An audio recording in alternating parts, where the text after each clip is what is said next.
Will today's treat make us obey our thirst? Find out next on Junk Feud.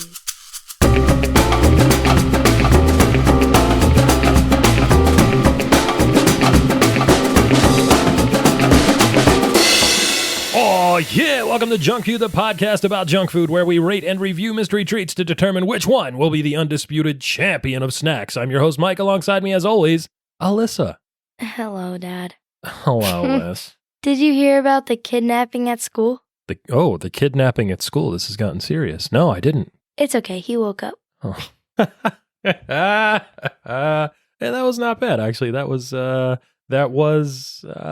dad joke, a joke you tell to your dad. If you'd like to submit a dad joke for Alyssa to tell me on the show, you can send it into us via Extra Threads or Blue Sky Social at Junk Feud Pod.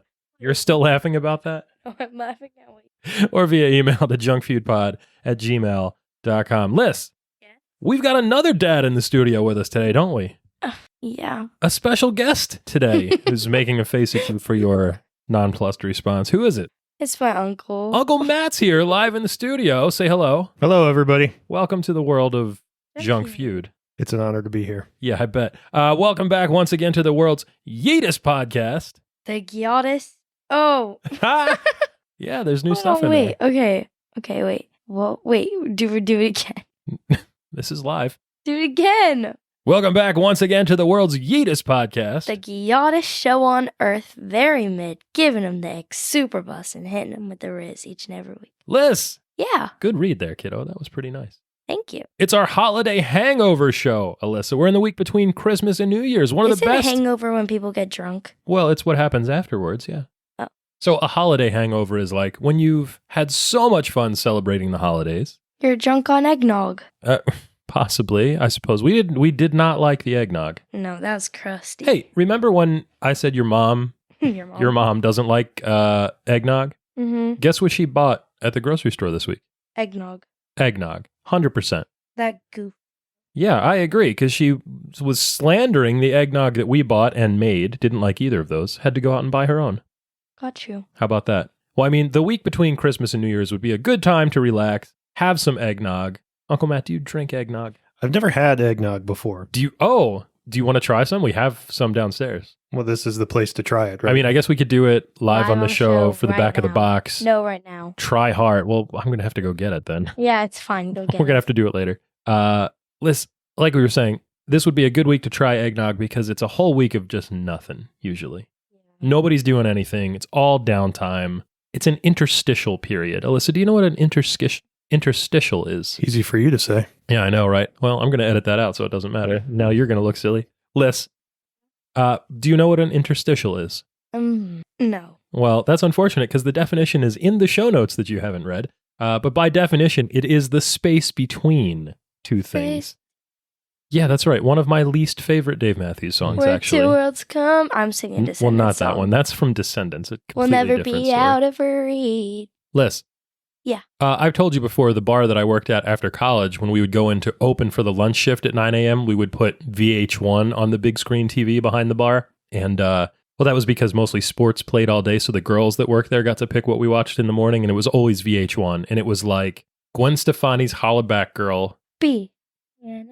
That's right. Something by Train. And then The Space Between by Dave Matthews Band was one of the videos that would play all the time. And you know, of course, that I love DMB. It's my favorite band, but I always skip that song when it comes on because it was just completely overplayed for me. Oh. Liz, you skip some songs in your playlist too, right? I also skipped school this morning. Just the morning, though. Yeah, it went in late. So hopefully your truancy officer doesn't listen to this show. Who's that? Well, it's a good thing you don't know.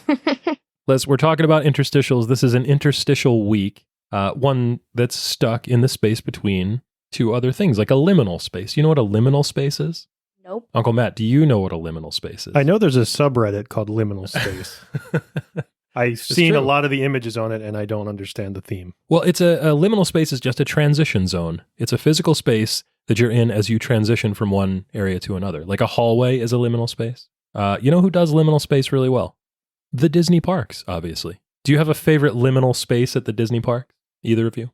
Oh gosh, I'd have to. I do like in Epcot where there's the walkway underneath whatever those buildings are. And I think there's like, it used to be like the robotics section or something like that on one side. The other side, something else, but you're walking Interventions. through it. Yeah, east and west. Yeah. Sure. I like the Bridge to Adventureland, Alyssa, at Walt Disney World in Orlando. A tradition transitions pretty seamlessly from like 1900s fanfare on Main Street to the sort of prim and proper landscaping in front of the Crystal Palace to the South Seas jungle motif in Adventureland. I like Jungle the Cruise. bridge to the monorail. You like the bridge to the monorail, the one at the Polynesian Resort? Yeah, that is a pretty nice one, actually. That works fairly well because it transitions you out of the sort of Polynesian Tahitian Is Moana ambiance. Tahitian or whatever it's called? Moana, she was from Motonui, Motonui. which is not a real place, but she's a Pacific islander. So yeah, like Fijian, Tahitian, Samoan,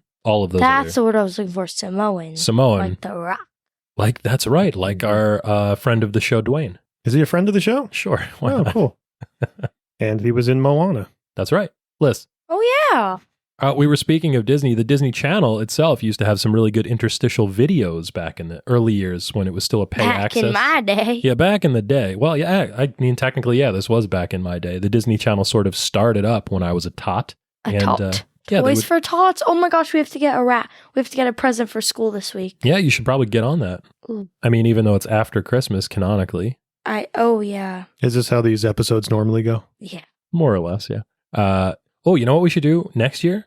For a special thing for us in the holiday season for Snacksmas, we should do Toys for Tater Tots. I don't know how that would work out yet. Any ideas? No. What could Toys for Tater Tots be? Try different French fries. I know. We could buy bulk, buy fast food premiums from like Happy Meals or Kids Meals in bulk, like dead stock, and then give them away to kids. Yeah. Toys for Tater Tots. Remind me to do that next year. Well, we'll add it to our tart to town. Yeah. Put that on the list of other stuff next to Mercutio Bumfuzzle. Quisp. And Quisp. That's right. Wait, what is it? Toys for Tater Tots. Toys for Tater Tots. That's right. Liz, anyway, this is an interstitial week, a liminal space indeed, for this show, not just because it's on during the week between Christmas and New Year's, but because for us, it's the week between Snacksmas and January, Alyssa. Oh, yeah. Yeah, that's right. We're going to be back in the new year with a month full of Philadelphia-themed snacks for January. But before that, we've got a show all about the ultimate liminal space, the ultimate palate cleanser. Liz. Yeah. That reminds me of this week's snack. Up next on Junk Feud, it's Uncle Matt. Sprite. That's right. It's Sprite. What's Sprite, Alyssa? It's a clear lemon lime flavored caffeine soft drink, but it's actually very spicy. Well, it's caffeine free, right? So you just didn't want to read that word? Oh. Were you doing the Boolean logic because it has a minus sign in front of it? Wait, what did I say? You said it's a caffeine soft drink. Caffeine free soft drink. Yeah, that's right. But it's very spicy. It is spicy. We're going to talk about that as we get along in this show. Liz, do you know why soft drinks are called soft drinks? Because they're not alcoholic? That's right. It contrasts with hard or alcoholic drinks. Did you know that? I did, yeah. Oh, I didn't. Well, I kind of put it together between when I would say like a hard beverage. I thought, Yeah, I sure. guess the opposite is soft drink. It makes sense. I didn't ever think about it. I just thought it was a dumb thing that old people said, like, go have a soft drink. So like what you say? All right. Yeah, walked into that one. Liz, what would you say the flavor profile of Sprite is? You said Spite, yeah, because I'm thinking of the word spicy, which is already what you said. Any other words come to mind to describe Sprite? Lemon? Lemon, sure. We already said it was Then lemon lime That's flavored. all I can think of. How about you, Uncle Matt? Any thoughts on what Sprite tastes like? No, I think lemon lime kind of sums it up. It has a fruity taste in contrast to some of the other cola flavored soft drinks. Sure. I would say effervescent is one of them. Crisp, Alyssa, usually is what I think of. A nice, clean, crisp. A nice, clean, crisp. Sprite. All right. A crispy boy. Crispy boy. Liz, do you know anything about the history of the crispy boy of Sprite? Created in 1955 by a guy named Bud. Well, that's wrong because you just read ahead and you skipped the first paragraph of that. But that was close, though. You were almost there. It's interesting to think about the history of Sprite because it's a product that was created out of spite, which rhymes with Sprite, in fact, and we're going to get to that. The name itself, Alyssa, is what came out in 1955. The name Sprite was coined by a guy named Bud Evans, who was a Houston area Coca-Cola bottler and distributor. I was pretty close. You were pretty close. That's true. Well, he came up with the name Sprite for a line of his own fruit-flavored soft drinks. But here's what happened. Coca-Cola bought the rights to the name Sprite in 1960 because two concurrent things were going on. In 1956, they were already experimenting with what would become a clear lemon lime soda of its own, and they were using that as a drink mixer for hard drinks, for alcoholic drinks. At the same time, in 1959, Alyssa, in what was then West Germany, there was another soda being developed. This one was a lemon lime flavored hybrid as well, and it was called Fanta Claire Citron. Oh my goodness, I have a story about hybrid. Okay, hybrid animals?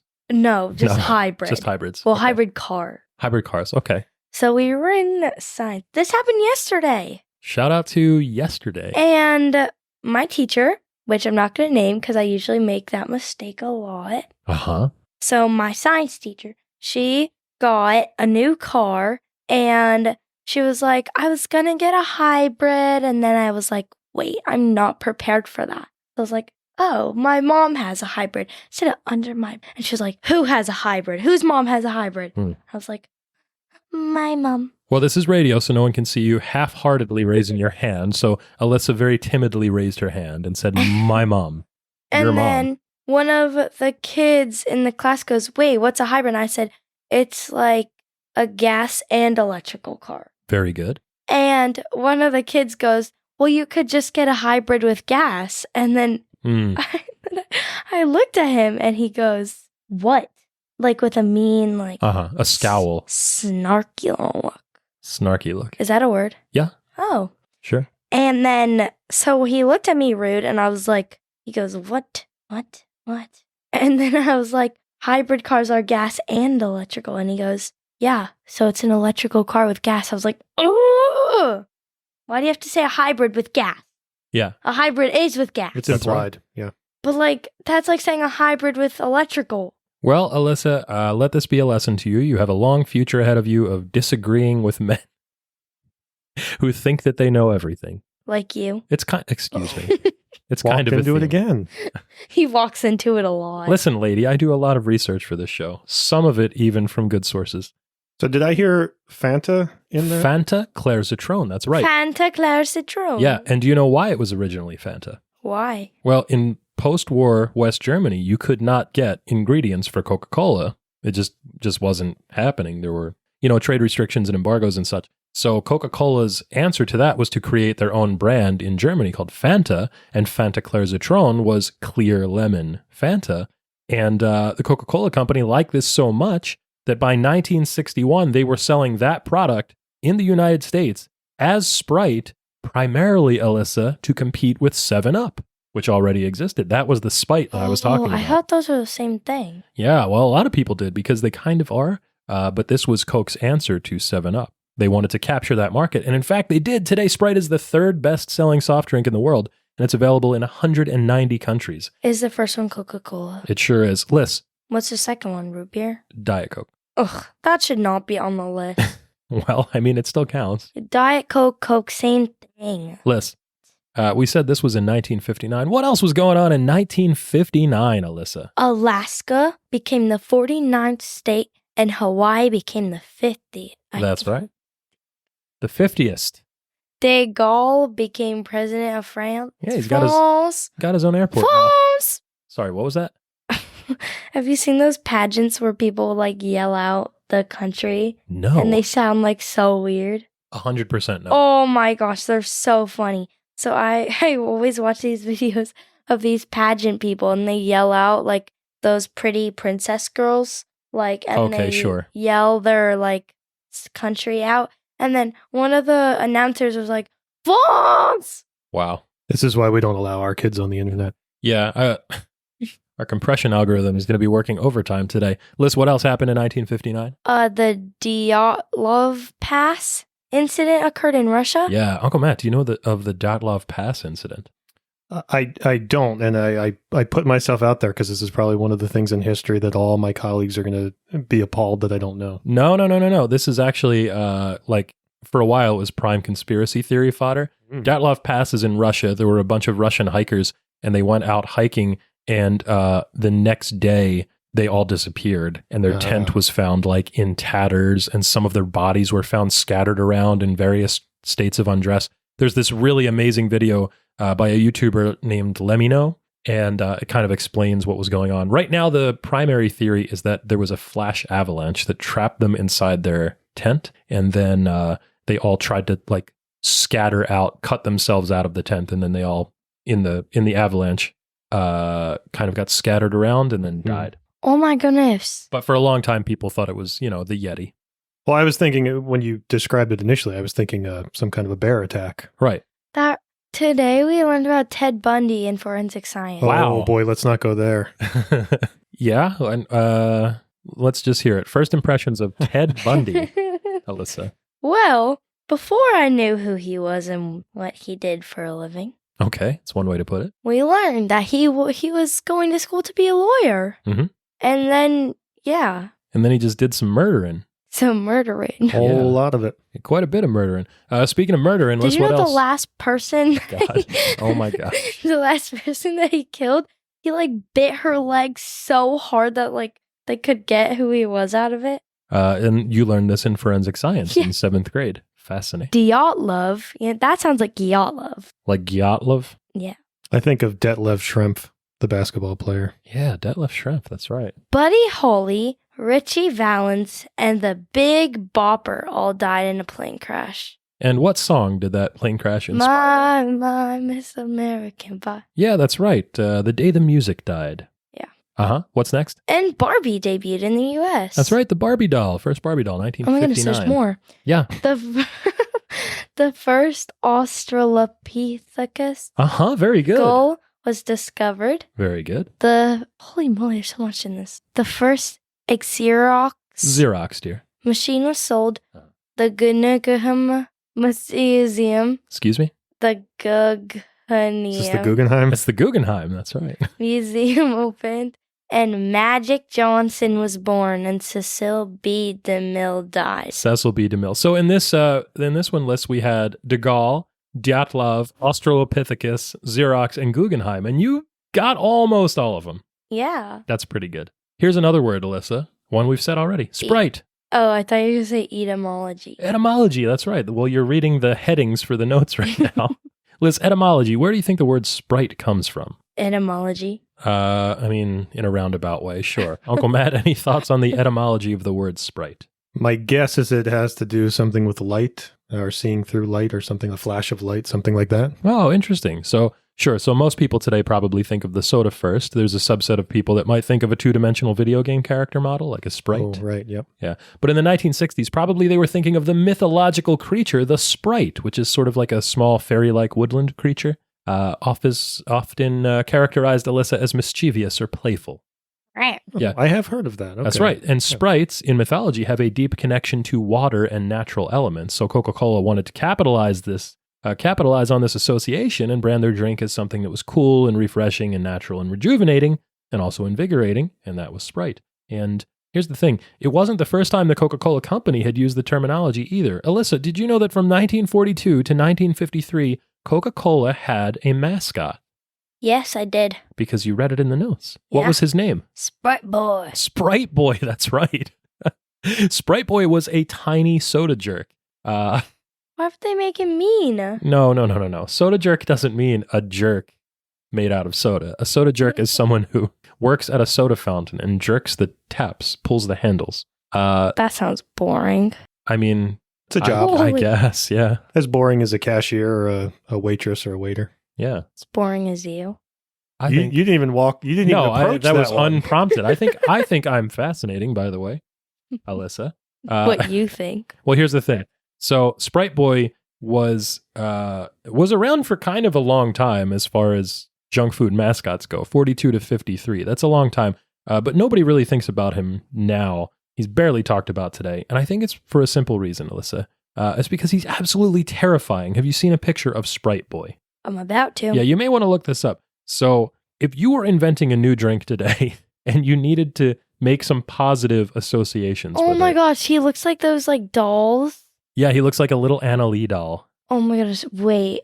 with like the giant hair. Let me see. Oh, I still can't see. Oh, yeah, he does look kind of creepy. Yeah, Sprite Boy, terrifying. But that makes sense because he reminds me of like a sprite or a nymph or a fairy. Yeah, exactly. Yeah. And the fairy people are notoriously like horrible in mythology. Mm. They're not the fun-loving Tinkerbells that everyone thinks of now. They're like terrible people. Anyway, Liz, I was saying, if you were going to make up your own soda pop, a drink, a brand today, you wanted to have some positive associations made with it, what do you think you would name it? So like Sprite was supposed to be rejuvenating and invigorating. What would you Pop name and it? Peck. Pop and Peck. Oh, I like that. Pop and Peck? Would it be like kind of one name, a couple words? Or like with an apostrophe in there some way? No. No, 2 words. 2 words, Pop and Peck. And what is the positive association that we're supposed to derive from Pop and Peck? Is it just you as Peck? No, it's going to be a woodpecker like my tattoo. Oh, I'm sorry, what? you're 13, you don't have a tattoo. But she told me the other day, on the show, I think. No, I was laying down in bed during my delusion hour. Oh, when you were almost falling asleep and you said, oh, come here, hurry, I need to tell you something. And I said, what? He said, if I get a tattoo, it's going to be a woodpecker. And that was it. And then you fell asleep. Like an accurate depiction of an actual woodpecker or like a woody woodpecker? No, like a real woodpecker. Why? Yeah. Radio silence. No, he's asking you. You're the one that wants to Why? get a tattoo. Why do you want a real Oh, woodpecker? Because it's Peck. I'm Peck. That's Okay. it. That's the whole association. I gotcha. So Pop and Peck soda, sure. Liz, aside from the name, Sprite had a lot of marketing decisions to make when it was new. And 2 of the most important marketing decisions that they had to make were the color profile for the branding and then the bottle shape. And what is the color that you think that's most associated with Sprite, Alyssa? Green. Yeah, it's like a deep but also bright green. And that was mostly, again, because 7-Up already had a green color palette as part of its marketing. But that color was like softer and more subdued, so Coke chose a brighter green hue that was more aggressive, but then also simultaneously comforting, since green is the most abundant color in the natural world. So just like the name, the color green evoked nature and purity. And then the bottle, Alyssa, was also green, but it's not anymore. Did you know that? Really? Have you seen Oh, yeah, that? it's clear. I did know that because yesterday I bought a 2-liter of Sprite and it's in my hotel room. Ah, fantastic. And it's in a clear bottle, right? It's clear. Clear soda in a clear bottle, which they thought in the past was nondescript, but now apparently it makes it easier to recycle the bottle, I've heard. Most likely it's a cost-cutting measure, if I had to guess, but probably a little bit of greenwashing in there as well. Liz, the shape of the bottle, you've seen the Sprite bottles, right? Yeah. Chosen specifically to mate up with the iconic Coca-Cola contour-shaped bottle, but still remaining distinct from it. And the main feature on the bottle were those little dimples along the body of the bottle. Do you remember those? The little like dots or bumps that are on the side of the bottle? Oh, yeah. Yeah, they were meant to emulate the bubbles that were inside the soda to indicate effervescence. And then also they make it kind of nice to hold. So Liz, the fact that Sprite was created specifically to counter 7-Up is pretty wild to me because 7-Up seems like such a benign drink. But today there are lots of competitors in the lemon lime soda space. Alyssa, do you know any of them? Yes. Yeah? What would you care to tell us what they might be? My thing won't scroll down. My hand won't scan. Uncle Matt, do you know any lemon lime sodas other than Sprite and 7-Up? I did, but it's not called Sierra Mist anymore. Correct. They changed it to another name that I can't remember. That's right. It's now called Starry. Yes, Starry, that's right. Which I have heard people say looks like fake product placement in a cheap sitcom. Yeah, which I like. Sierra Oh my Mist. goodness, I hate the Starry drink. You don't like Starry? We had it, so Dunkin', like the Dunkin' near us after school, whenever we go there, they have like Starry. They have all these off-brand drinks. And so I tried it because I wanted a drink that wasn't like Dunkin' drink because their drinks are like super sugary. Sure. I So you got a Starry. soda instead. I hated Starry. It was... Well, Alyssa doesn't like Starry. Like Uncle Matt said, the Pepsi product, Sierra Mist, rebranded. But you know what else they had at Dunkin'? What's that, bud? Celsius. Oh, which was absolutely gross. We tried that. No, it wasn't. Laura like Celsius. Ugh. That's the Like Celsius. Melted lollipop energy drink is how I would describe it. No, it's yeah, not. that's probably accurate. Yeah, it's gross. Sierra Mist always put me off a little bit because that's very clearly a play on Mountain Dew, but it's not Mountain Dew. Mm. It's Sprite. Mm-hmm. So I don't get it. They messed up there. Twist Up. Have you ever had a Twist Up? It's the Walmart generic store brand. Great value. Twist Up. Like they have Professor Thunder or whatever Dr. Pepper is. Mm-hmm. That's a good one. Slice. I remember Slice. Lemon lime slice. They had an orange version of that, That's too. correct. Yeah. And then similarly, Fanta, like we talked about earlier, and then all of these different store brands, of course. And Sprite itself has a number of different iterations as well, some of which have made a lasting impact. Aunt Laura was just on the phone. She asked us about the cranberry Sprite, obviously, a holiday favorite. It was replaced by Sprite Winter Spiced Cranberry in 2019. But then lots of others that sort of faded away afterwards. Let me know if you've heard of any of these. Sprite Tropical Mix. I've never heard of that. No, that incorporated other tropical flavors in addition to lemon lime. And then there's all the other different iterations you can get out of the Coke Freestyle machine today, which I think is very bad. But there's cherry, grape, ginger, blueberry, pomegranate, limonade. Keep that one in the back of your mind. Limonade? Peach. Limonade, that's right. What is a limonade? Well, what's a limon? Well, I don't know. What is a limon? We're going to talk about that in just a moment. There's peach, raspberry, strawberry, orange, vanilla, cherry vanilla, orange vanilla. Lots of different iterations. Right now, there's a special winter flavor going on, which is Sprite Vanilla Frost. Because I have no idea what it actually is. It's probably just vanilla Sprite. So I went to the movies last week, as I said. Yeah. Did you get the Coke Vanilla Frost? I did not, because it was a late movie, and I don't like to have caffeine that late. Sure. So normally I would get cherry Coke at the movie theater. Liz, tell him he's old. You're old. No doubt about it. Thank you. But I went with cherry Sprite instead, because Sprite is caffeine-free. Caffeine-free. How was the cherry Sprite? It wasn't bad. I enjoyed it. We're going to talk about this on another show, but I find that the Coke Freestyle machine flavors are muddy. They all taste sort of the same, like a vaguely citrusy tropical undertone to whatever drink you get, because I don't think they clean them very well. Right. They're definitely different than if you got cherry Coke out of a bottle or even 100%. out of a At spritzer. least their ices are good. Yeah, the ice is good. That's true. I did have the Coke Vanilla Frost, and it just tasted like muddy vanilla Coke. Wasn't that great. What's the intention? What is the frost part of it supposed to be? No idea. Doesn't say. And I couldn't be bothered to look it up because I was looking up different versions of Sprite, like Sprite Ice, Sprite Berry Blast, Sprite 6 Mix. Do you know what Sprite 6 Mix is, Alyssa? 6 mix. 6 Mix. 6 mixes of different Sprite. No, it's a special LeBron James flavor. Out of here. Yeah, more on that later too. Sprite Blast, Sprite Dry Lemon, Sprite Aruba Jam, Sprite Recharge, Sprite 3G. I guess they were doing cell phone service for a while. Sprite Super Lemon. Here's a good one. Sprite on Fire. This was a spicy ginger flavored Sprite available in the Pacific Islands. Oh. Sprite Lemon Lime Herb. It's weird. Sprite Duo. Alyssa, there were a lot of Sprites. There were. I don't remember hardly any of these. And I'm pretty sure I've never had hardly any of those either. You know what I have had?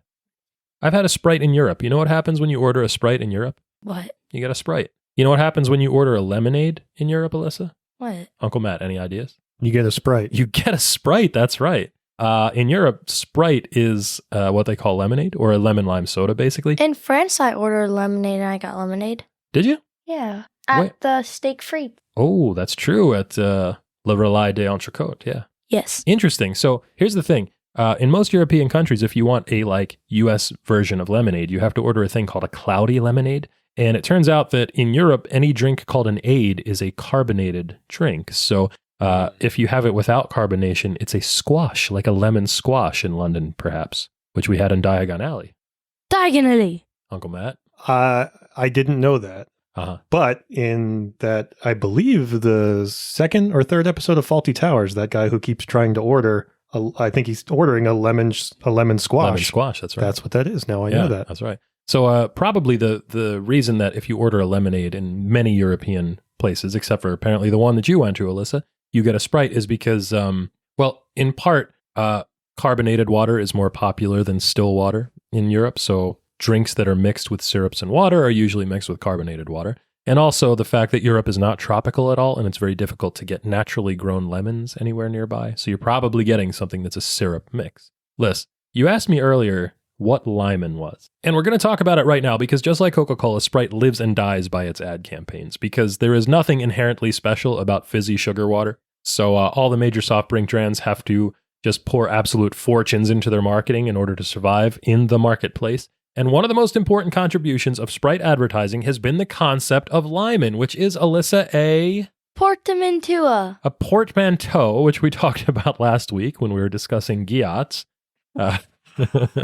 Wait, Dad. Yes, dear. Later, can we do the Sprite challenge? I don't know. What is the Sprite challenge? It's like where you keep drinking the Sprite and then the first one who burps loses. It's very difficult. Well, we can try that, sure. It's very Sounds like it sounds like it would be quick too. I hope so. Me, Brooke, and Amelia did it, and it was interesting. Shout out to Brooke and Amelia. Who won? I won. Oh, good for you. So this is a rigged contest from the beginning then, I guess. It's not rigged. Mm-hmm, sure. How could I rig it? It's soda. So, Alyssa, what is Lymon? Okay, Lymon. It is. Is it like a liger? Yeah, it's exactly like a liger. Oh, yeah. It's just lemon and lime. It's just lemon and lime, Alyssa. They just call it Lymon, like lime and lemon, lemon and lime. Yeah. So it's one of the words that you thought it was, like forget. Yeah, that's right. Exactly. 2 words smushed together, a portmanteau. As far back as the 1970s, Alyssa, Sprite was telling the world that the tart taste of lemon and the tangy taste of lime were the secret to the taste of Sprite. And interestingly enough, by the 1990s, the fictitious fruit had a mascot all of its own, just like Sprite Boy, which was an eldritch horror, of course, called Mr. Lymon. Have you seen Mr. Lymon? I have not. Mr. Lymon was an anthropomorphized. Anthrop. That's Go on. a prefix. Go on. And it means it has something to do with kings and queens. Anthro? No, it's just people, just like human body kind of stuff. Oh. So something that's anthropomorphized looks like a person, right? Yeah. So Mr. Lymon is a lemon. His upper half is lemon. His lower half is lime. He's wearing a striped leotard. Oh, I've seen him before. Yeah. And he has eyes, and they're weirdly set far apart and kind of googly. And he's drinking a Sprite, which is... Those are like Buddy the Elf. Is cannibalism? Yeah, he does. He's got kind of a Buddy the Elf vibe going on there. Well, like Jeffrey Dahmer. Oh my gosh. Here we go. So we've had Jeffrey Dahmer. We've had Ted Bundy and Jeffrey Dahmer. This isn't the podcast I signed up for. If you hit the Zodiac Killer, I think you win tic-tac-toe, Alyssa. What's that? Oh, good. Thank goodness. Anyway, Mr. Lymon. I think if you took Mr. Lymon, his likeness, his image, and called him Sprite Boy, yeah, I think he would work today. That would work better, huh? Yeah, but I think it would work with today's market. Like Mimi. This is Sprite Boy, and this is what he looks like. I think that'd be an effective campaign. Sure. That could make sense, I think, because on the surface you would just have, hey, it's Sprite Boy, but he's a weird, meme kind of thing. Yeah. But then underneath that, you could have like a backstory for him where he ate the original Sprite Boy. Oh, yeah. Like took on his likeness and name. Anyway, he's also horrifying. I don't care for him. Matt from Dinosaur Dracula obviously has one of the Mr. Lymon figures, and I'm glad that he does and we do not. Liz, something I liked a lot more than Mr. Lymon, or Sprite Boy for that matter, was an ad campaign starring a guy named Jim Varney. Do you know who Jim Varney is? No. Uncle Matt is smiling right now because Jim Varney is the inimitable Ernest P. Worrell character. You might have known Ernest from such movies as Ernest Goes to Camp and Ernest Scared Stupid and Ernest Saves Christmas. Have you seen any of those? Mm-mm. Well, anyway, Alyssa, before he was a movie star, Jim Varney as Ernest P. Worrell was a local commercial pitchman, and he would hawk things like used cars or milk, just like milk, straight up milk, or a local savings bank. He was amazing. We will probably talk more about him when we do an episode about Mellow Yellow lists. But, every time Jim Varney as Ernest would say, hey, Vern, know what I mean? I would just lose it when I was a kid. And for people like me that grew up watching Looney Tunes and were attracted to insane cartoon violence, I would laugh every time he fell off a ladder or slammed his fingers in a window. Anyway, Les, he did Sprite commercials too. Did you know that? Really? And he would talk about the amazing taste of Lymon. Oh. Yeah, there was one I just watched on YouTube the other day where he was in Florida and there was a sign that said, don't tease the alligators. And he was teasing an alligator with Sprite and then he was eaten.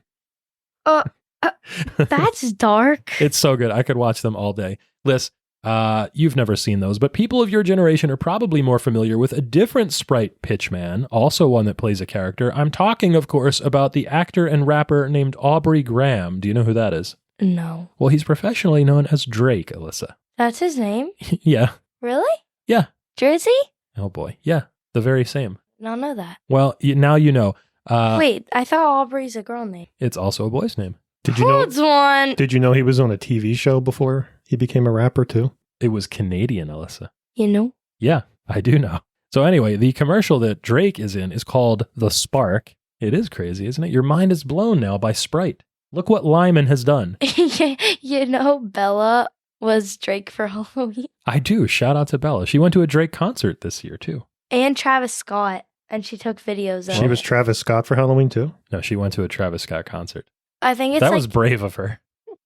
I think it's like Utopia. Liz. Oh, no, that was two. Yeah.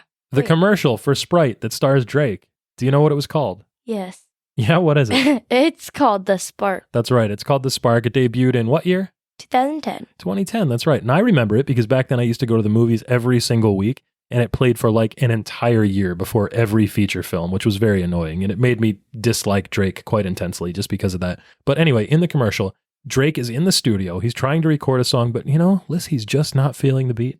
Oh. Yeah, I know. And he plays it exactly like that too. And his producer, who you can tell is a hip hop producer because he has a very thin mustache and he's got a beanie cap on and he's getting very frustrated by this. And so anyway, Drake takes a sip from a bottle of Sprite, and it turns out that inside of his body is a robot, Alyssa, of some sort. And his skin comes apart in these like car panel looking things, and it reveals that he has these mechanical inner workings in his robot body. It's very strange. His face comes apart too, which that part I found amusing because Drake's eyes are kind of already set pretty far apart, and it makes his ears stick very far out. Dad. And it looks very silly and ridiculous. No, in the commercial when he's a robot, his face comes apart. Oh. Yeah. But then apparently the Sprite has given him the spark of creativity. Get it? You know? And is that you being a Canadian? Yes. I just caught on. Oh, yeah. Yeah. Oh, yeah. You should say A. That's the universal code. You know, eh? A? Sorry. That's what it's all about. Yeah. Just bring that bag of milk over here and give me a Sprite, eh? You know? Shout out to all of our Charlie Gillespie! Canadian listeners, including friend of the show, Charlie Gillespie. That's right. Liz, so he gets the spark of creativity and then he raps. Oh, I see what you mean. You see what I mean? It's very strange looking. You're looking at a shot of that right now. You think it's very funny. Does he look like that? So you've heard you've heard the song that he sings in that, which is called Forever. It's got like the air horn going in the background, like brr, brr, like that kind of thing.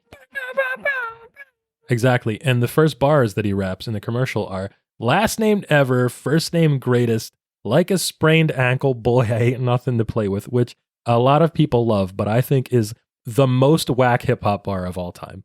Like if you're trying to show that you're really tough, you wouldn't be like, oh, well, you shouldn't play sports with a sprained ankle, Could be uncomfortable. Yeah. So if I was trying to tell people I was the greatest ever, I wouldn't be like, I want to equate myself with sprained ankles and being on the injured reserve. Yeah. Unfortunate. Liz, anyway, the Drake commercial just won in a long line of Sprite ads that are taking advantage of the unique relationship that the brand has with hip hop. Did you know this, Alyssa? Really? Yeah, absolutely. Because in the 80s, Sprite was looking for a new, unique brand identity because for kind of like 2 decades, it had defined itself as a 7-Up alternative, but now it was firmly entrenched. It wanted to take advantage of a feature of its appeal, which was that young people, especially young people living in cities, really liked Sprite, which they learned through their market research. And in 1986, Sprite took an interesting chance for a major brand, and they cast DJ Curtis Blow in a commercial. That commercial was called Now More Than Ever. Is he also a dork? DJ Curtis Blow? No, absolutely not.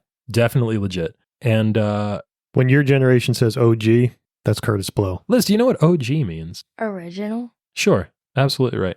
No, what does it mean? That's what it means, more or less. Liz. What's the less part of it? Oh, well, that's a good catch there. Liz, this was one of the first times ever that a hip-hop artist was cast in a national advertising campaign. And it was a hit. So then later they did spots with LL Cool J and Criss Cross. And then Criss Cross, yeah. I know him. Well, there's 2 of them. Jump. Mm-hmm. Well, there's only one now, I guess, actually. Yeah, the other one's... R.I.P. to a real one. Wait, I gotta think. Just Nate Dogg. Nate Dogg, also dead. This is like wrestling. Yeah. Wait, Don't name rappers or wrestlers that you liked when you were a kid, because what's the guy's name that's not Criss Cross? Everyone else in the every universe. other rapper. No, Nate Dogg. Well, Warren Nate Dogg G? rapped with Warren G. Warren G's still around, as far as I know. No, yeah, he is. Yeah. Liz, in the 90s, more rappers in Sprite ads. And you're singing Warm It Up, Chris. Chris. Okay. I'm about to make it a Mac Daddy. Very There you good, go. Alyssa. My cousin Ashley loved that song when we were kids and wore her clothes backwards for like. I was going to say, do you know about the backwards clothes wearing? Are you a real crisscross fan? Yeah, shout out to Well, Ashley. one of the people in my class wore his sweatpants backward. Was that on purpose or just because? I don't know. Probably not on purpose. Jack and Julian wear their clothes inside out all the time. And Jack wears his shirt backwards Yeah. more often than he wears it right side. Your mom very famously wears shirts inside out all the time. Oh my goodness. Some kid in my gym class put his shirt on inside out and it was bugging me the whole time. Yeah, what did you do about it? I told him. Oh, that's good. That's it? That's the whole story? Well, his tag was out too. So I was like, We fixed the glitch. whenever my teammates' tags are out in basketball, it always gets me so angry. Liz, we're going long here. The 90s. You guys actually do have Sprite on your Sprite tour? Liz, in the 90s, there was the I Like the Sprite in You campaign with Heavy D and the Boys, Kid and Play, Pete Rock, and CL Smooth. We just listened to a Pete Rock song in the car, actually, today. A Tribe Called Quest. We also listened to a Tribe Called Quest in the car today. I think they knew we had Sprite because it was just on shuffle and a Ward tour came on. How about that?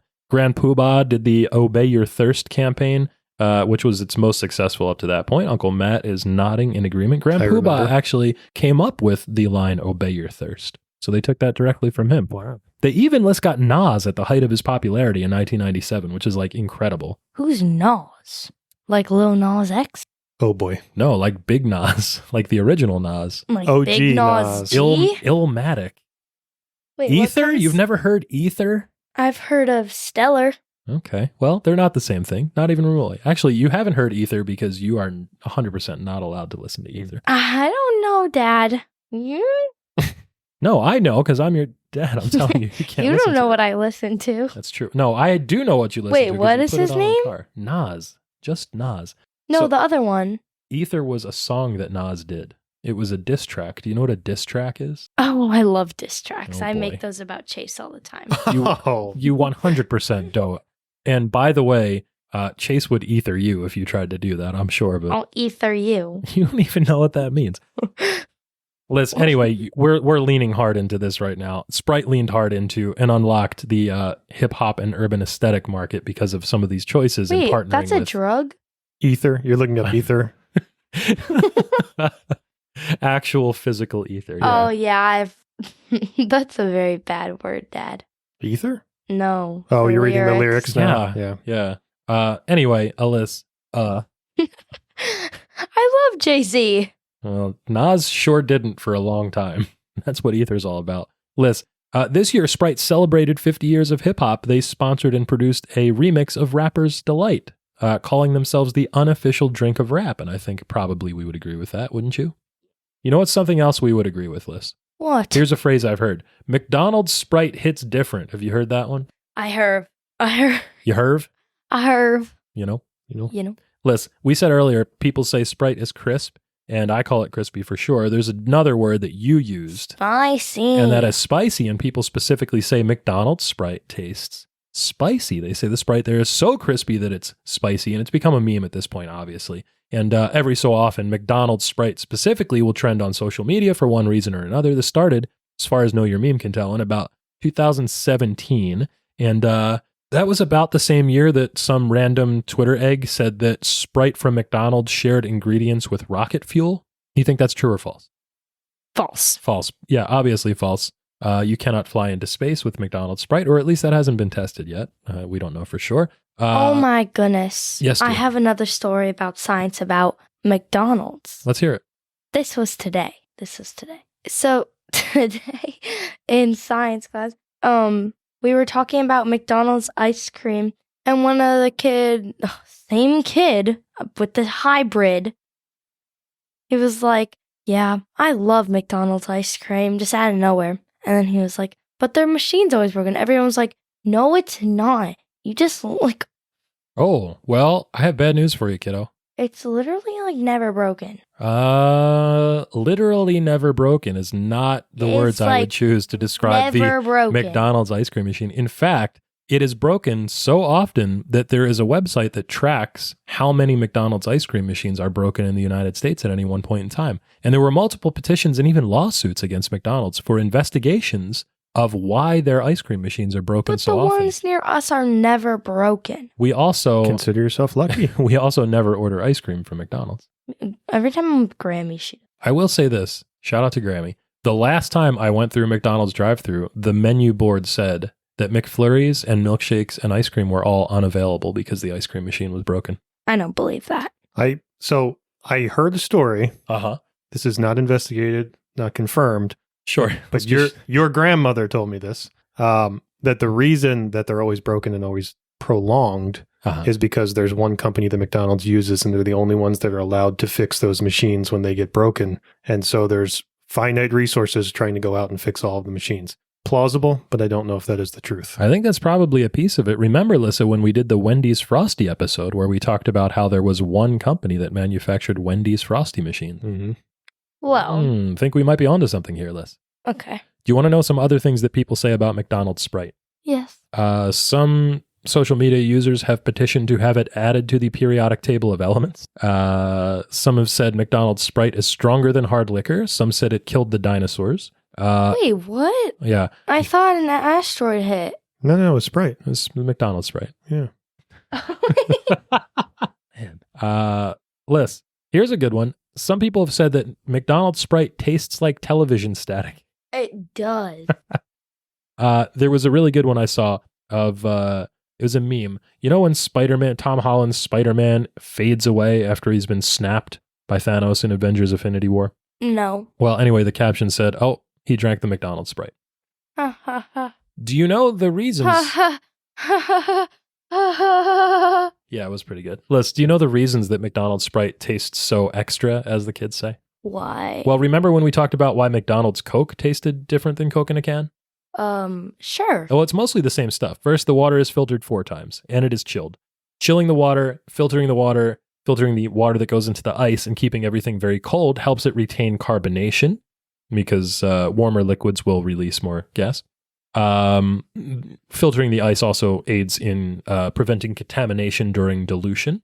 The syrup mix obviously optimized as well. For McDonald's, that means they sometimes add more flavor syrup per unit of carbonated water than other mixes. This is not confirmed yet.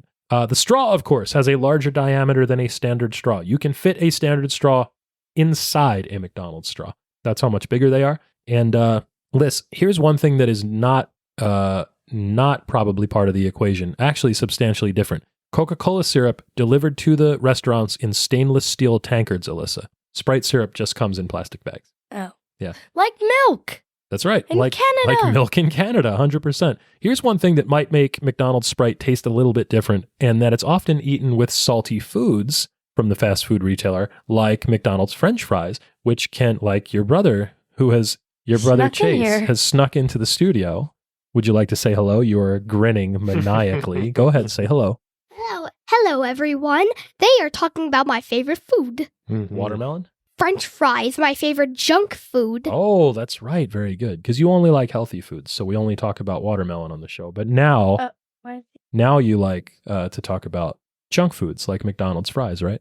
Very good. So, Liz, we were saying McDonald's went as far as to hire a sensory scientist to study the phenomenon of eating McDonald's fries while drinking Sprite to see if they had to change the mixture at all. Because the salty-sweet interactions that are especially prevalent with citrus worked out in their favor and made McDonald's Sprite taste more like Sprite when it is in the vicinity of the salt. How about that? Yeah.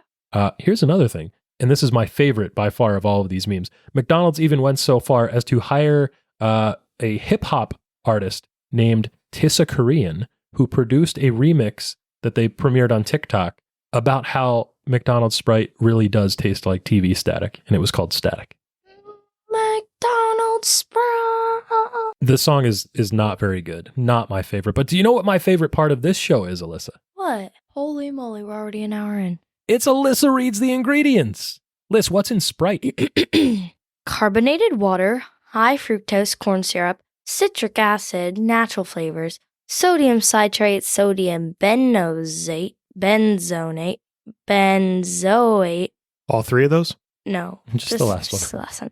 And that is to protect the taste. Yeah, so it's fizzy water and sugar and some citric acid and some lemon lime flavors, right? Yeah. No Lymon in there? Fresh Lymon? Lymon, I think, is covered under natural flavors. Okay. There's a little bit of legal ninjutsu that goes on with those descriptions. Speaking of ninjutsu, Liz, let's get to the rules of the game. How's that for a segue? Junk Feud is a culinary clash to see which treat will be crowned the undisputed champion of snacks. It's a King of the Mountain style battle in which the reigning champ takes on a new challenger each week to see which snack reigns supreme. And Alyssa, we're back on our grind. The reigning, defending, undisputed champion of snacks is the Wendy's Frosty and fries. Speaking of fries and salty and sweet, Liz. Yes. Friends of the show, Owen and Ruby, were just enjoying some Frosties earlier this week, but Ruby was on the next level because instead of dunking her fries into the frozen dairy dessert, she was dunking her chicken nuggets, Liz. Oh, yeah. Yeah, I approve of that. You think so too? Oh, absolutely. Definitely. Yeah, 100%. Well, today, Liz, we've got something in store for, well, everybody here, because today we're trying Sprite. And we have, Alyssa, some glass bottles of chilled Sprite from our local supermarket. Why didn't you get cans? Well, because as we know from the Coca-Cola episode, we had the best drinking experience from the glass bottles. Also, because soda is like $10 for a 12-pack now, which is absurd, by the way. Absurd. Where are you going with that absurd? Right back to the hills of West Virginia with Ernest P. Worrell, apparently. But wait, Liz, what's this? Oh my gosh. We also have here, what do we have here? Some Sprite from McDonald's. Some Sprite from McDonald's to see if it really does in fact hit different. You and I went through the drive-thru, Alyssa. Oh yeah. And we tried the Sprite from McDonald's, the crispy boy, the spicy boy, and we're going to talk about it. We still have it here in front of us. The ice is slowly melting, so it's becoming diluted, but we wanted to try it like fresh out of the fountain at the drive-thru, which means, Alyssa, let's get to crunch time. It's crunch time. Crunch time. We rate our snacks using a tier list from sprinkles to fun dip. Sprinkles to fun dip. So snacks can be graded A, B, C, D, or F with the very best treats earning the elusive S tier ranking. The following contest is scheduled for one serving. One serving. It is for the undisputed championship of junk food. Liz. Yeah. While I'm getting the bottled Sprites ready, why don't you tell me your thoughts on the McDonald's Sprite? Because I want to get your initial reactions to see if it really does hit different than regular Sprite. Okay. Yeah, you have to actually talk That's words. So, the McDonald's Sprite, I've got mixed opinions about. I love it. And it's too spicy for me. Too spicy. It's like hard to get it all down. So is the spiciness a function of the carbonation, like the effervescence, or is it the pronounced lemon lime flavor? You're saying it's the carbonation. Yes. That's what I was going to ask. When you say spicy, you don't mean like hot pepper spicy, right? You mean more like tingly spicy. Yeah. Oh, okay. So other than that, what did you think about the flavor of the McDonald's Sprite It's list? good. It's good. Do you get the lemon? Do you pick up distinct flavors of lemon and lime? Yes. That's a strong yes there. We have our bottles here. The contour styled glass bottles. It says Sprite Lemon Lime Soda, 100% natural flavors, no caffeine on it. And it does have the telltale dimples on the bottle. As you pry the lid off with our Marty the Moose mug bottle opener, pass that on to Uncle Matt. Of course. so you said these dimples are supposed to be bubbles, right? They're supposed to look like bubbles. I in the always soda. thought they were supposed to look like the dimples of an orange. I mean, a lemon. Oh, fascinating. That was what I thought you were going to say. I hadn't heard that one. No, Sprite, the Coca-Cola company, in the discussion of the bottle itself, said they were meant to evoke bubbles. It probably would have been even better as we get back to ASMR with Alyssa here. ASMR. So I do love the green bottles. These are glass bottles, so they're still green. I like the green better than the clear bottle. Really? Yeah, it's just, Yeah, I it do looks too. different. I think I like it a little bit better. This reminds me of a pizza parlor. Yeah, I could see like being in an old school pizza parlor, somewhere in a strip mall in New Jersey, sitting down and getting a glass bottle of a soft drink. Liz, do you get any scent from this? Yes. Lemon lime. Yeah, lemon lime. Like I don't pick up just lemon and I don't pick up just lime. It is the combination of both, obviously. Uncle Matt is wafting his Sprite right now.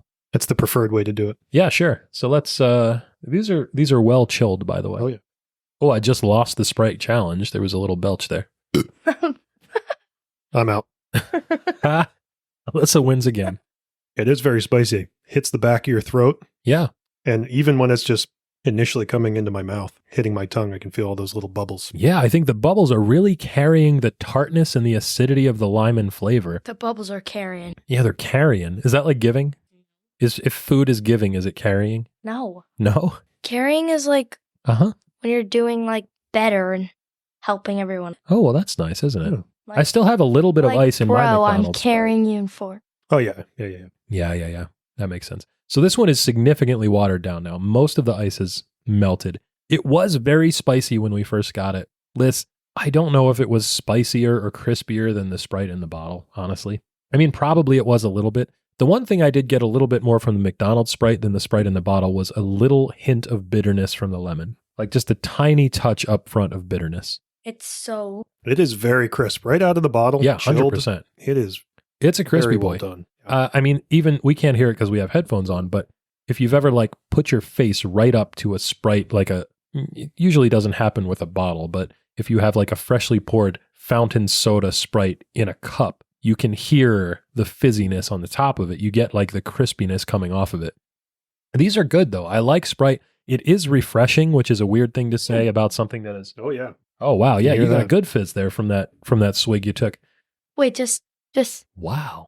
Well done, Alyssa. Excellent contribution to the show today. I like it. I like the watered down Sprite even because it reminds me of I've talked about this in the show before, a big souvenir cup of Sprite at a Major League Baseball game in the summer when it's super hot out and you don't want to pay like $7 or $8 for a bottled water. You just get the giant Sprite and it sort of carries you through the entire game. It's really, really good. Liz, I got one more thing here actually.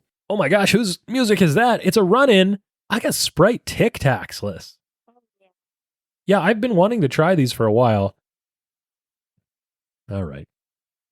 As you shake the package into the microphone, people with misophonia must hate this show. Wait, ready? All right. This has been the Foley Pit with Alyssa. Let's pop those open. Let's try some Sprite. Don't shush me on my own program. Stop saying that. Let's try some of these Tic Tacs. I do think they missed a trick here because the Sprite Tic Tacs, Alyssa, are yellow. Wait, ready? They're not green. Or even, I did not know that was a thing. Is that how you're supposed to do this? That can't be right. No, wait. No. Nope. No. No, You just got lucky the first time.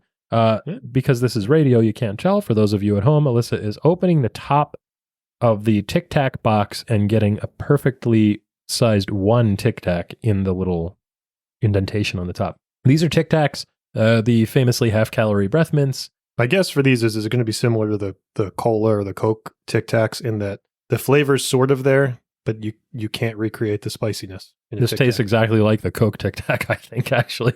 I like the Coke Tic Tacs. Coke Tic Tacs tasted to me just like the orange Tic Tac, which I don't care for. This is more lemony. Yes, this tastes fruity. Yeah. Really? Yeah, I had to get through Let me see how it tastes with the initial layer with of the it, Sprite. This tastes like a lemon head, though. Not as strong a flavor, Heads. Yeah, we do. but that same flavor, but not as strong. It does taste nice if you take a swig of Sprite with it. Oh, maybe don't chew them though. No, bad aftertaste, very bitter.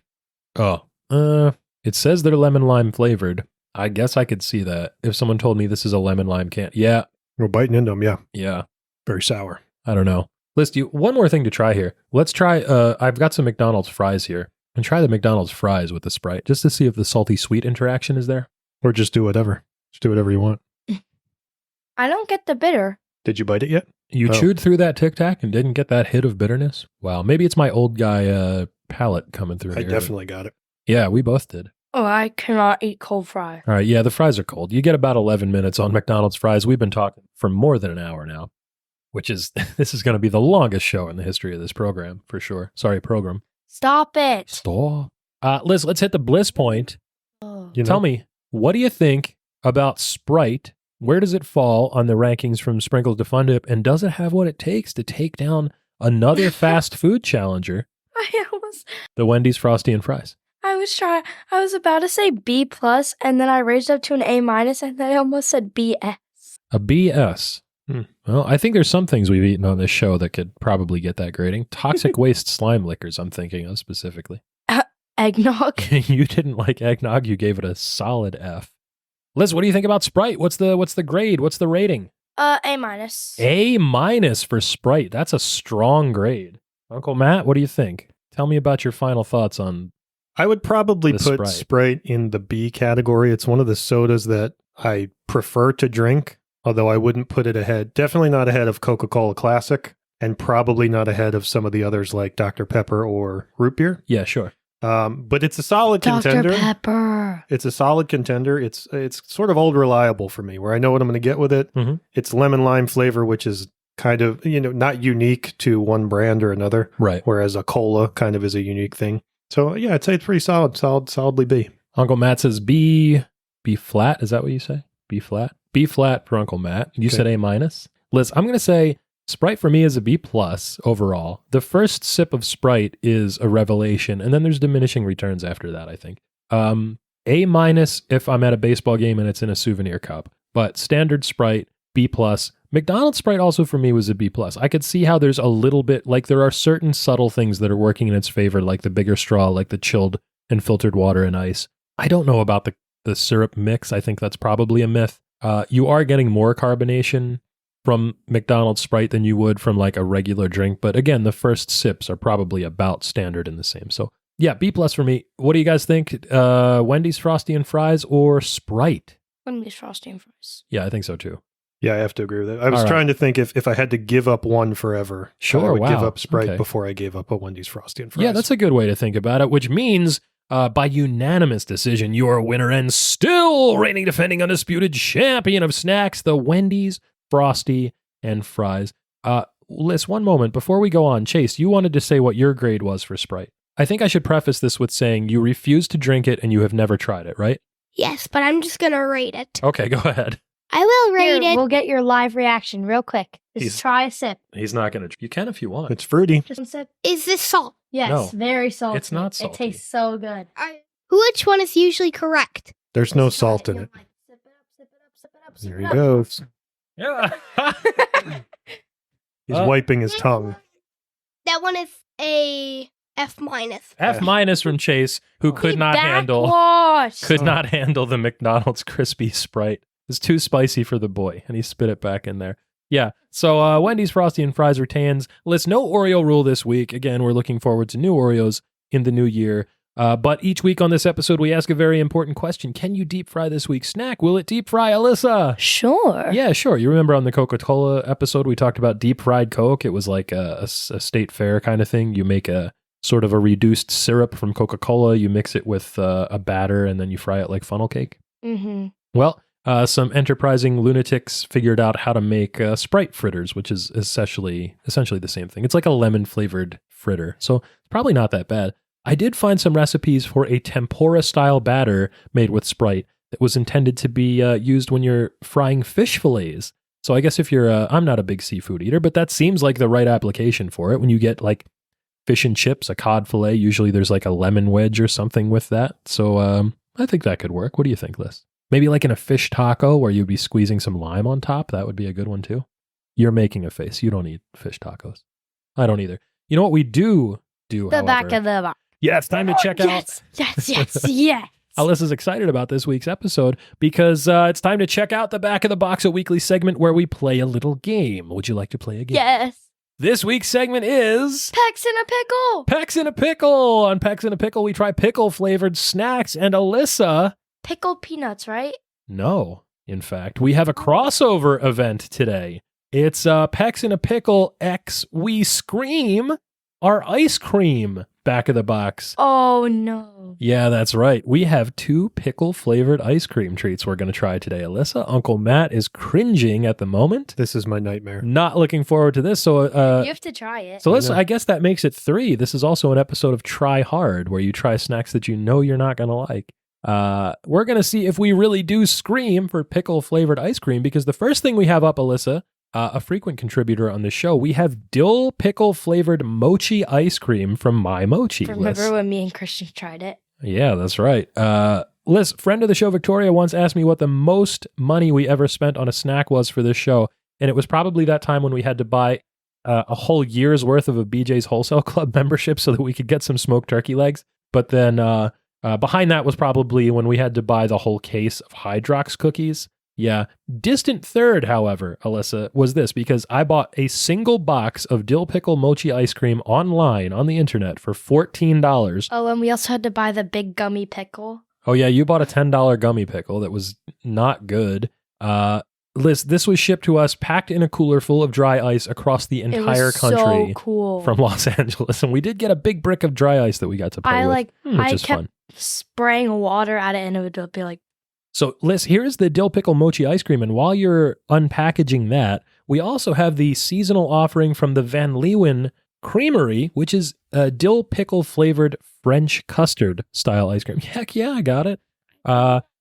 And in fact, I got it at Walmart for $5. I really don't want to try this again. So let's see if either of these makes us scream or maybe just whimper, Alyssa. It'll make me whimper. Chase, would you like to try a dill pickle flavored mochi ice cream? You love pickles. 0%. 0% chance, says the boy. I don't like it because each food that I don't like, even though when I never tried it, my problem is the look of it. Yeah, the look, the taste, the texture, everything, I think. Well, just looking at the box of that mochi, there's nothing on there that is enticing to me.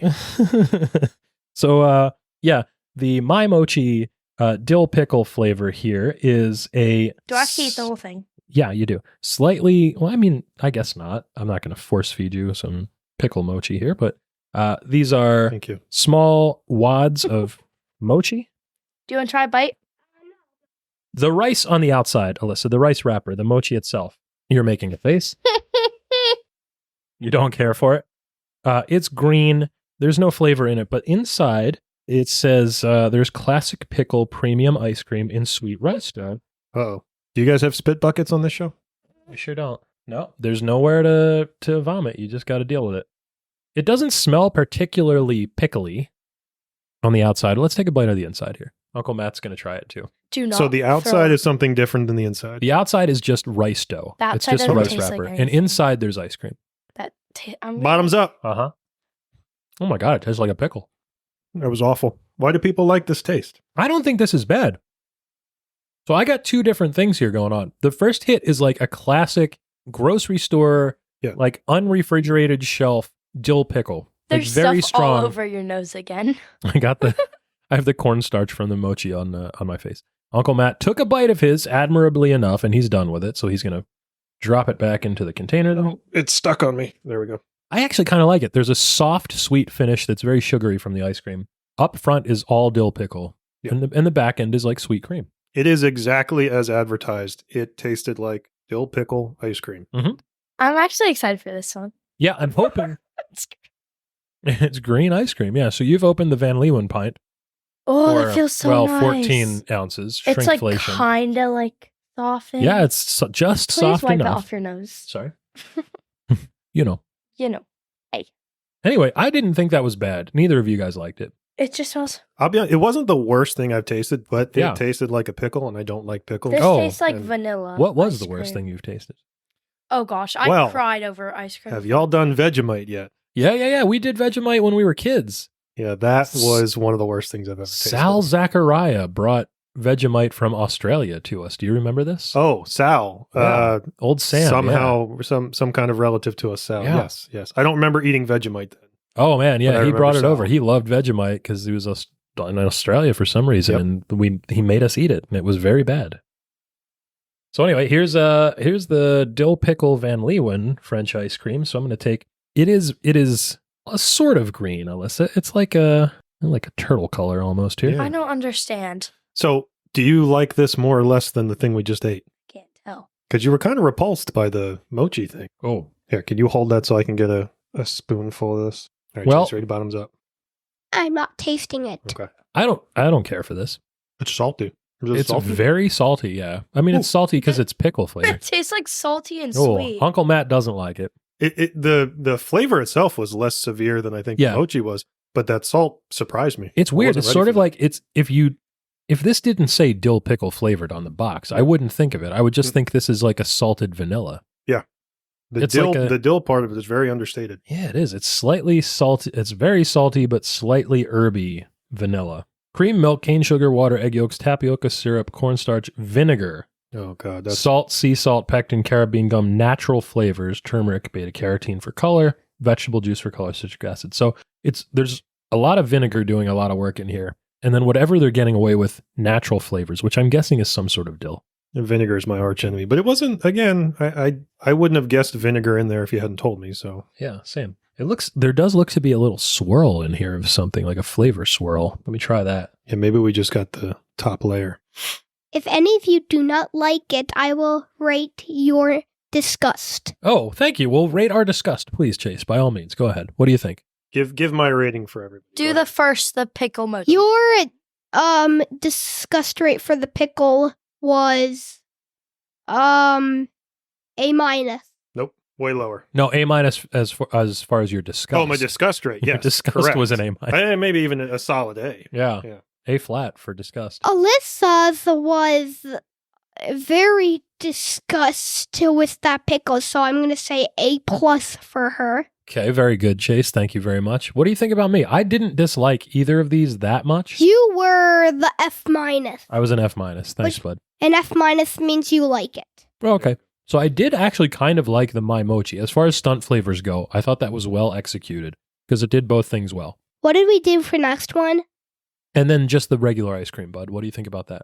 How did you think about the regular ice cream? So what I thought about the regular ice cream was it was not as offensive as the mochi. If But- it was not that offensive, then I would give you a C-.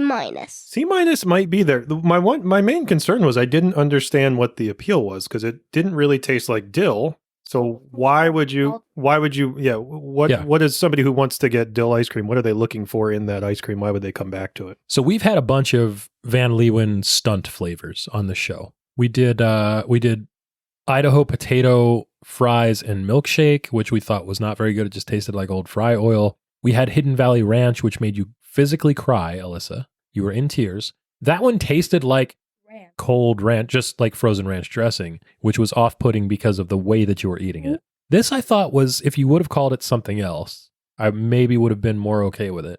But as it stands, well, that's what I'm saying. Like, as it stands, it wasn't very good as dill pickle ice cream because it waswasn't really dill pickle ice cream, and therefore the idea of it the fails in ranch ice cream execution. Hey isn't guys, bad. did you know that C- is actually if you're confused with something? Yeah, well, I was confused about why they would call that dill pickle ice cream when it didn't taste like dill pickles, Liz. Hey Lissa, what did you think about the dill ice cream thing, whatever it's called? Yeah. B. Wow, that's a strong rating for that. And Daddy, B-. okay, you getting a B-. And Daddy, what do you think? I think I will say, Chase, that I'll give the My Mochi a C+. It was better than average as far as stunt flavors go. And then the Van Leeuwen gets a C-, so lower than average. And Chase, I think you did an excellent job today. Big shout out to Uncle Matt for showing up on the show. We had fun. I think this was excellent. Our longest show ever, by the way. Probably even by the time it's edited down. And I would say, Liz, we did an excellent job on this show, and this show should reach you in excellent condition, satisfaction guaranteed, or your money back. If you've got a question for us, you can write to the address on the label. That's junkfeudpod@gmail.com. Liz, any final thoughts? Nope. Uncle Matt, anything you want to plug while you're here? No, I just want to say it's an honor and a privilege to be on the show. Yeah, that's right. I agree. I do. Chase has something to plug. Go on, bud. What do you have to say? Daddy, I thought we could say that there could be a podcast where we have junk and health feud for a podcast. Oh, that's true. So Chase has been doing some stealth pilots with me called Health Feud, which is his show about healthy foods. And when he's a little bit older, maybe we'll release those. What do you say, bud? Good, but I really want to do a podcast with Alyssa. Well, you just did. How about that? I was looking for a podcast that would be just me and Alyssa. Oh, you mean you don't want me there?